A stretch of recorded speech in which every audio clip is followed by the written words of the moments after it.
रामलीला महासंघ के प्रथम अधिवेशन का उद्घाटन उत्तर प्रदेश के उप मुख्यमंत्री केशव प्रसाद मौर्य के द्वारा। कार्यक्रम का संचालन फूलचंद दुबे जी के द्वारा।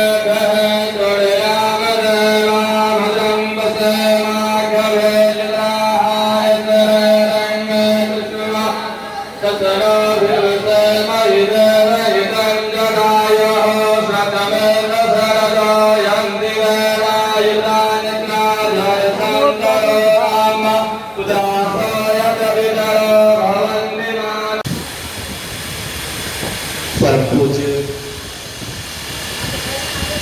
शंकराचार्य भगवान जी के चरणों में नमन करता हूँ,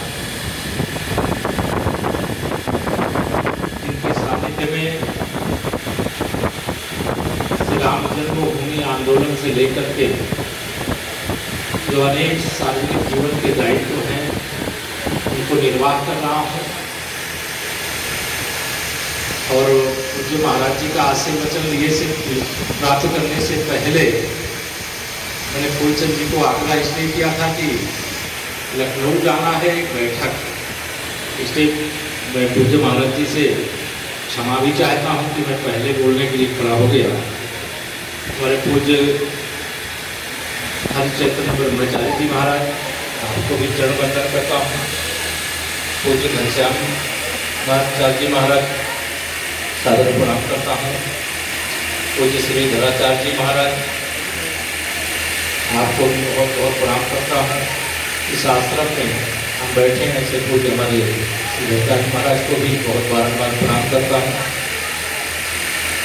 और इस कमेटी जो बनाया है प्रथम अधिवेशन शब्द है, लेकिन बिना संगठन के कोई पूछता नहीं। आपने संगठन बनाया, संगठन मजबूत हो, सफल हो। आप सब भी राम भक्त हैं, मैं भी राम भक्त हूँ।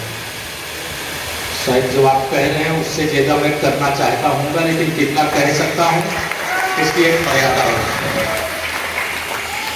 हमारे जिला पंचायत के अध्यक्ष डॉक्टर वीके सिंह जी, क्षेत्र के उपाध्यक्ष अखिलेश गुप्ता जी, श्री हमारे राजेंद्र पालीवाल जी, श्री जितेंद्र गौड़ जी, मधुर चकाहा जी, हमारे पूर्व विधायक दीपक पटेल जी, अनवर श्याम सूरज पटेल जी, आदरणीय सुधीर द्विवेदी जी, हैं पांडे सॉरी ये देखिए गलत लिखिए, हमारे बहुत प्रिय साथी और प्रयाग के माध्यम से देश की पहचान श्री राजेंद्र तिवारी दुकान जी, श्री श्रीनिवासा जी, श्री तीर्थराज पांडे जी ने बहुत अच्छा कार्यक्रम नागवासुकी मंदिर में आपने संपन्न किया था, मुझे जाने का सौभाग्य मिला था। श्री कुंज बिहारी मिश्रा जी, रवि केसरवानी जी, और यहाँ मंच के सामने यहाँ बहुत वरिष्ठ लोग बैठे हैं, सभी वरिष्ठ जनों को मेरा प्रणाम है, सबको जय श्री राम। कई महत्वपूर्ण बातें यहाँ पर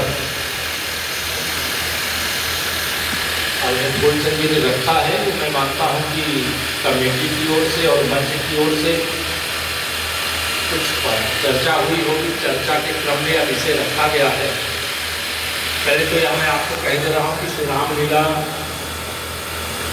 के आयोजन कैसे होंगे, इसको लेकर के मैं लखनऊ इस तरह से हमारे बीच में सरकार को सुझाव है वो सारे एक मन से दिया जा सके। और इसके लिए उन्होंने आज ये पहला अधिवेशन किया था, जिसमें प्रदेश के उप मुख्यमंत्री श्री केशव प्रसाद मौर्य जी और यहाँ के शंकराचार्य वासुदेवानंद सरस्वती जी ने भी इसमें पार्टिसिपेट किया।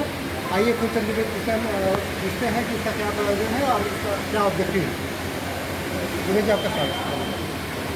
रामलीला कमेटियाँ भगवान प्रभु श्री राम के मर्यादित चरित्र का चित्रण करके, प्रदर्शन करके पूरे समाज में समरसता और एकता स्थापित करने का कार्य सदियों से करती आ रही है।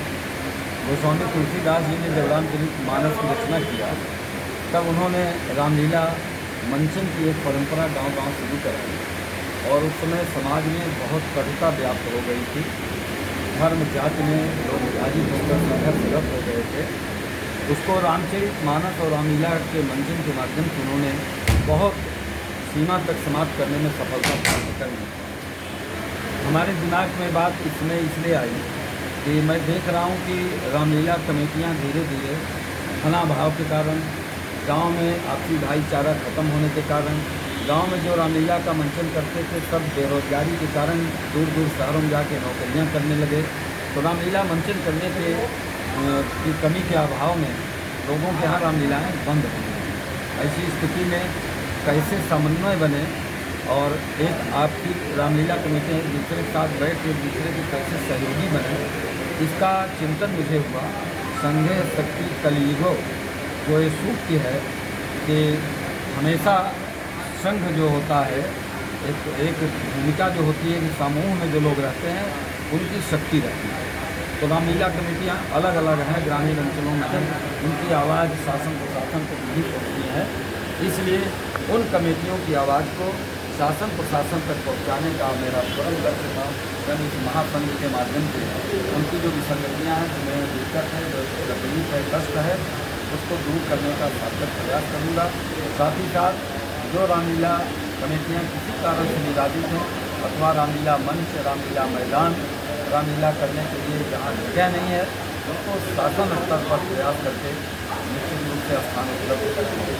और द्विवेदी जी, जिस तरह से पिछले कुछ वर्षों से कोरोना के चलते लोगों ने रामलीला के प्रति शासन प्रशासन की जो व्यवस्थाएँ नहीं करता, लोगों को जो कि ऐसी विधाओं पर जो है विश्वास रखते हैं, उनको क्या संदेश देना चाहते हैं? उनके लिए मैं निवेदन पूर्वक संदेश पाना चाहता हूँ कि मैंने आज प्रदेश के उप मुख्यमंत्री से शासन उनके माध्यम से शासन से आग्रह किया है कि यथाशीघ्र जो भी गाइडलाइन हो वो प्रकाशित होने के लिए कमेटियाँ सुविधा में न रहे, ताकि उत्साहपूर्वक रामलीला का आयोजन हो। और मेरा प्रयास है, जो मैंने अभी तक प्रयास करके जो पाया है, अधिकृत रूप से तो नहीं कह सकता, लेकिन जो मुझे सूचना है कि रामलीला मंचन इस वर्ष जुलूस और दल पर प्रतिबंध हो सकता है कोरोना की वजह से, लेकिन रामलीला मंचन के लिए निश्चित रूप से अनुमति।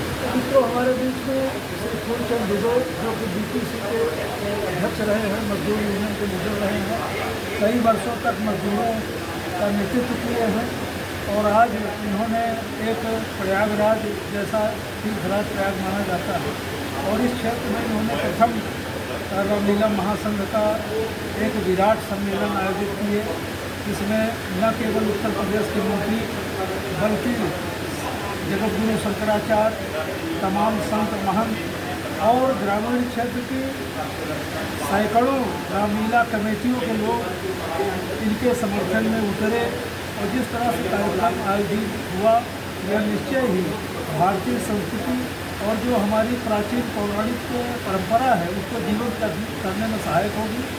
और हमारे बीच में जिस तरह से कि फूलचंद दुबे जी और अंतर्राष्ट्रीय मूछ नर्तक गिरीश जी का वर्ल्ड रिकॉर्डधारी दुकान जी, राजेंद्र पालीवाल जी और जितेंद्र गौड़ जी सहित तमाम जो प्रबुद्धजन थे, इस कमेटी में अपना महत्वपूर्ण योगदान दिए। निश्चय ही अमीर का पत्थर साबित हो गया। स्मार्ट इंडिया न्यूज़ के लिए अनिल पांडे के साथ मैं प्रमोद बाबू।